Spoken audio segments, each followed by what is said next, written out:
سیدنا عبداللہ بن عباس رضی اللہ عنہ سے مروی ہے کہ نبی کریم صلی اللہ علیہ وسلم نے فرمایا، اللہ تعالیٰ نے نعمان یعنی عرفہ کے مقام پر حضرت آدم علیہ السلام کی پشت یعنی ان کی اولاد سے مضبوط عہد لیا۔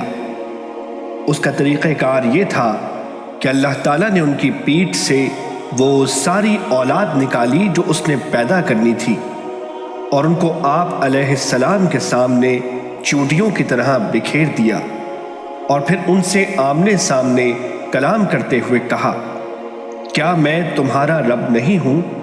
سب نے جواب دیا، کیوں نہیں، ہم سب گواہ بنتے ہیں، تاکہ تم لوگ قیامت کے روز یوں نہ کہو کہ ہم تو اس سے محض بے خبر تھے، یا یوں کہو کہ پہلے پہل یہ شرک تو ہمارے بڑوں نے کیا اور ہم ان کے بعد ان کی نسل میں ہوئے، سو کیا ان غلط راہ والوں کے فعل پر تو ہم کو ہلاکت میں ڈال دے گا؟ حدیث نمبر 1، مسند احمد۔ سیدنا ابی بن کعب رضی اللہ عنہ اللہ تعالیٰ کے اس فرمان وَإِذَا أَخَذَ الْخَاتَمُ أَنفُسَهُمْ کی تفسیر بیان کرتے ہوئے کہتے ہیں، اللہ تعالیٰ نے ان کو روحوں کی شکل میں جمع کیا، پھر ان کی تصویریں بنا کر ان کو بلوایا، پس یہ بولے، پھر ان سے ایک مضبوط عہد لیا اور ان کو ان کے نفسوں پر گواہ بنایا اور کہا، کیا میں تمہارا رب نہیں ہوں؟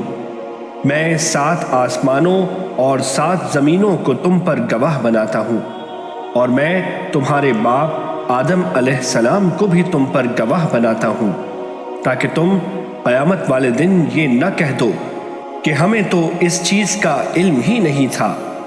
جان لو کہ میرے علاوہ نہ کوئی معبود ہے اور نہ کوئی رب، پس تم میرے ساتھ کسی کو شریک نہ ٹھہرانا، ان قریب میں تمہاری طرف اپنے پیغمبروں کو بھیجوں گا، وہ تمہیں میرے وعدے اور میثاق کو یاد کرائیں گے، اور میں تم پر کتابیں بھی نازل کروں گا۔ ان سب نے جواباً کہا، ہم یہ گواہی دیتے ہیں کہ تو ہی ہمارا رب اور معبود ہے، تیرے علاوہ ہمارا کوئی رب نہیں ہے۔ پس انہوں نے اس چیز کا اقرار کیا۔ حدیث نمبر 2، مسند احمد۔ سیدنا انس بن مالک رضی اللہ عنہ سے مروی ہے کہ نبی کریم صلی اللہ علیہ وسلم نے فرمایا، قیامت کے دن جہنمی آدمی سے کہا جائے گا، اس کے بارے میں تیرا کیا خیال ہے کہ زمین پر جو چیزیں بھی ہیں، کیا تو اس عذاب سے بچنے کے لیے وہ فدیے میں دے دے گا؟ وہ کہے گا، جی ہاں۔ اللہ تعالیٰ فرمائے گا، میں نے تو تجھ سے اس سے آسان چیز کا مطالبہ کیا تھا، میں نے تجھ سے یہ عہد لیا تھا جبکہ تو آدم علیہ السلام کی پیٹھ میں تھا کہ میرے ساتھ کسی چیز کو شریک نہ ٹھہرانا، لیکن تو نے انکار کر دیا تھا اور اسی چیز پر ڈٹ گیا کہ تو نے میرے ساتھ شرک ہی کرنا ہے۔ حدیث نمبر 3، مسند احمد۔ عبد الرحمن بن غنم، جن کو سیدنا عمر رضی اللہ عنہ نے لوگوں کو فقہ کی تعلیم دینے کے لیے شام بھیجا تھا، بیان کرتے ہیں کہ سیدنا معاذ بن جبل رضی اللہ عنہ نے ان کو بیان کیا کہ نبی کریم صلی اللہ علیہ وسلم ایک روز اپنے یافور نامی گدھے پر سوار ہوئے، اس کی رسی کھجور کے پتوں کی تھی۔ پھر آپ صلی اللہ علیہ وسلم نے فرمایا، معاذ تم بھی سوار ہو جاؤ۔ میں نے کہا، اے اللہ کے رسول، آپ چلیں، میں پیدل ہی ٹھیک ہوں۔ لیکن آپ صلی اللہ علیہ وسلم نے پھر فرمایا، تم سوار ہو جاؤ۔ پس میں آپ صلی اللہ علیہ وسلم کے پیچھے سوار ہو گیا۔ ہوا یوں کہ گدھا گر پڑا اور آپ صلی اللہ علیہ وسلم کھڑے ہو کر مسکرانے لگے، اور میں دل ہی دل میں افسوس کرنے لگا۔ پھر دوسری اور تیسری بار بھی ایسے ہی ہوا۔ بہرحال آپ صلی اللہ علیہ وسلم نے اپنا ہاتھ مبارک پیچھے کیا اور کوڑے یا چھڑی کے ساتھ میری کمر پر مارا اور فرمایا، معاذ، کیا تو جانتا ہے کہ بندوں پر اللہ تعالیٰ کا کیا حق ہے؟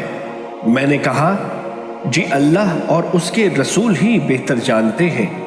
آپ صلی اللہ علیہ وسلم نے فرمایا پس بے شک اللہ تعالیٰ کا بندوں پر یہ حق ہے کہ وہ اس کی عبادت کریں اور اس کے ساتھ کسی چیز کو شریک نہ ٹھہرائیں۔ پھر جتنا اللہ تعالیٰ نے چاہا آپ صلی اللہ علیہ وسلم آگے کو چلے اور پھر اپنا ہاتھ پیچھے کیا اور میری کمر پر مارا اور فرمایا اے معاذ کی ماں کے بیٹے، کیا تم یہ جانتے ہو کہ اگر بندے ایسے ہی کریں تو اللہ تعالیٰ پر ان کا کیا حق ہے؟ میں نے کہا جی اللہ اور اس کا رسول ہی بہتر جانتے ہیں۔ آپ صلی اللہ علیہ وسلم نے فرمایا بس بے شک جب بندے ایسے ہی کریں تو ان کا اللہ تعالیٰ پر حق یہ ہے کہ وہ ان کو جنت میں داخل کر دے۔ حدیث نمبر 4 مسند احمد۔ سیدنا انس بن مالک رضی اللہ عنہ سے مروی ہے، وہ کہتے ہیں ہم سیدنا معاذ بن جبل رضی اللہ عنہ کے پاس آئے اور کہا ہمیں رسول اللہ صلی اللہ علیہ وسلم کی کوئی عجیب سی حدیث بیان کرو۔ انہوں نے کہا جی ہاں، وہ بات یہ ہے کہ میں گدھے پر آپ صلی اللہ علیہ وسلم کے پیچھے سوار تھا۔ آپ صلی اللہ علیہ وسلم نے فرمایا اے معاذ بن جبل، میں نے کہا میں حاضر ہوں اے اللہ کے رسول۔ آپ صلی اللہ علیہ وسلم نے فرمایا کیا تم جانتے ہو کہ بندوں پر اللہ تعالیٰ کا کیا حق ہے؟ میں نے کہا جی اللہ اور اس کا رسول ہی بہتر جانتے ہیں۔